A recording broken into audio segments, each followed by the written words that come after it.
This is a story about the young Prince Alexander of Macedon who was destined to become Alexander the Great. So great that his fame was unattainable for any king or general who came after him. And after him, everyone wanted to be like Alexander, but this global greatness was intended by the gods only for him. Alexander, whose father was Philip, the powerful king of Macedonia, was still too young to achieve the glory of his father, even though he restlessly dreamt of it. However, even in his childhood, there were signs that he was marked by a special star of fate which guided him through all his endeavors and distinguished him as the greatest among the great. A cheerful spirit, wit, and a thirst for knowledge and glory marked him from an early age, with one notable episode being his taming of a horse that would become his inseparable companion in many battles later on. So this is the story. At that time, Thessaly was renowned for its herds of noble horses, carefully bred and raised. Among them stood one horse, notable not only for its strength, but also for its beauty. Its name Bucephalus revealed its uniqueness, as its head resembled that of an ox. According to Quintus Curtius Rufus, a man named Philonicus believed that this horse was worthy of Philip, the greatest ruler of those regions. He brought it to Macedonia and sold it to him for a very high price. To test the horse's strength and obedience, Philip took Bucephalus out into the field.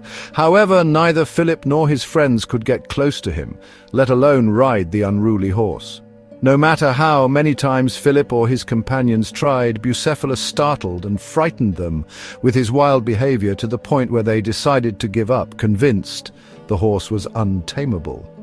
Throughout this time, Alexander stood by, watching the futile attempts of the older men. Eventually, he mocked them, telling them they were incapable of taming even a single horse.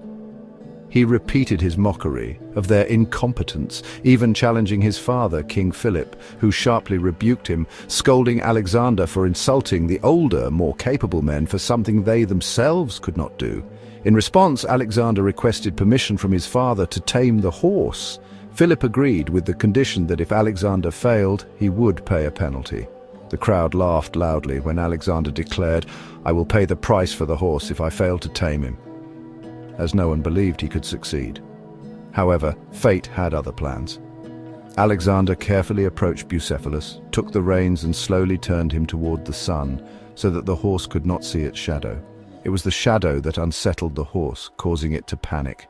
Even then, the horse kept reading, but Alexander gently stroked its head and suddenly mounted it. The horse continued to be wild, but Alexander released the reins, gripped him with his legs, and refused to let him stop until he was exhausted and calm. No one could believe their eyes, especially his father Philip, who, with tears in his eyes, kissed him on the forehead and embraced him tightly. It was clear that a kingdom as vast as Macedonia was too small for Alexander's greatness. Even Philip noticed this, proudly telling his son, "My son, seek a kingdom worthy of your abilities, for the kingdom of Macedonia is too small for you." And Bucephalus?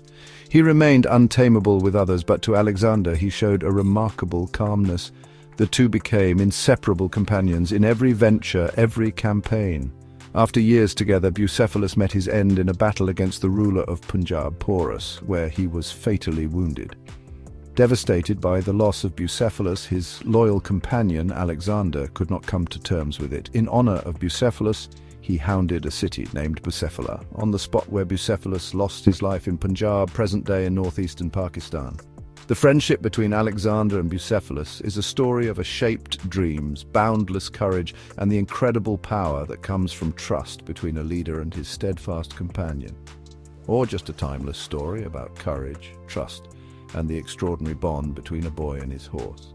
If you liked the story, you can press like or comment, and you want to support us, press subscribe. Thank you for your attention. Your